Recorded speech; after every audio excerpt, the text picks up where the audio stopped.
Buen día, gente del IAE. Hoy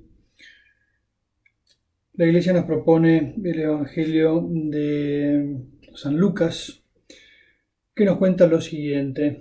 Un sábado Jesús enseñaba en una sinagoga. Había allí una mujer poseída de un espíritu que la tenía enferma desde hacía 18 años. Estaba completamente encorvada y no podía enderezarse de ninguna manera. Jesús, al verla, le dijo: Mujer, estás sanada de tu enfermedad, y le impuso las manos. Ella se enderezó enseguida y glorificaba a Dios. Pero el jefe de la sinagoga, indignado porque Jesús había sanado en sábado, dijo a la multitud: Los días de trabajo son 6. Vengan durante esos días para hacerse sanar, y no en sábado. El Señor le respondió: Hipócritas. Cualquiera de ustedes, aunque sea sábado, ¿no desata del pesebre a su buey o a su asno para llevarlo a beber?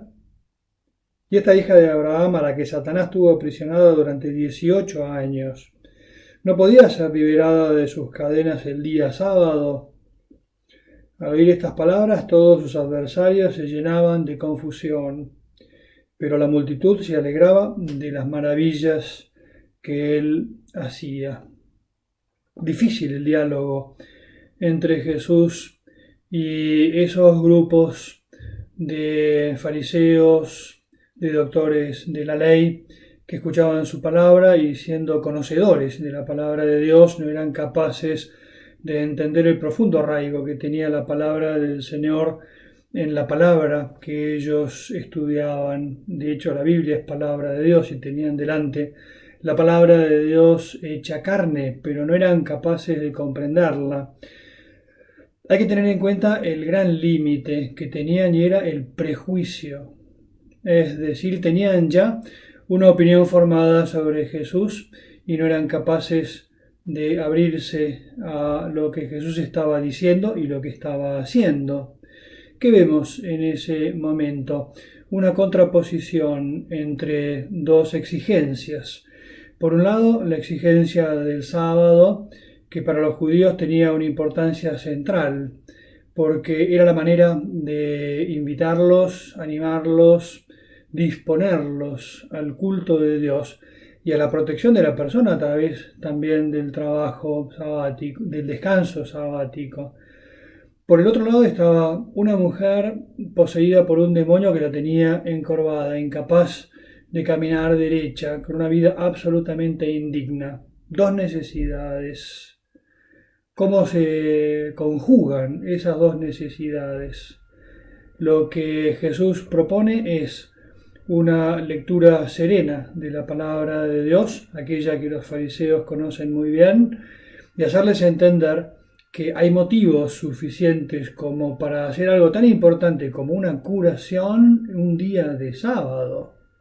Aquellos hombres no lo entienden así y se contraponen. Es curioso el juego de diálogos, ¿no? Jesús habla con la mujer y la sana. La gente se asombra. El jefe de los fariseos le grita al pueblo diciendo que no vengan a hacerse curar, y Jesús le responde con fuerza al jefe de la sinagoga llamándolo hipócrita. Pensemos en estos momentos de cerrazón en el diálogo nuestro. Si no estamos también adoptando la posición, diría, de cualquier lado de las grietas, de aquellos que tienen un prejuicio y entonces de entrada descalifican la opinión del que está del otro lado sin prestar atención a los valores que puede haber. Puedo poner un par de ejemplos un poco picantes, porque siempre es peligroso hablar de estas cosas, pero hay que aprender a hablar de las cosas concretas. Tomas de terrenos. Y entonces, por un lado, hay una gran protesta porque no se respeta la propiedad privada y porque se toman de modo violento y de modo ilegal una serie de tierras que muchas veces son tierras fiscales, otras veces son tierras de individuos, de individuales. Por el otro lado, otro grupo de personas que dicen: no tenemos ni sueldo, ni casa, ni trabajo, y entonces podemos seguir viviendo en la calle, pero venimos a ocupar algo que lo hacemos con medios que no son violentos. Alto. No podemos ponernos de acuerdo, tratar de entender los problemas que hay de un lado y del otro, entendiendo cuáles son los reclamos, cuáles son las necesidades, cuáles son las posibilidades que se pueden dar a esos reclamos respetando los derechos de las dos partes. Que el papel de la solución de los problemas del país los tiene que poner el Estado o la tiene que poner los privados, la empresa. Calma. No podemos sentarnos y ver qué es lo que pueden poner unos, qué es lo que pueden poner otros. No podemos tal vez pensar de un modo distinto.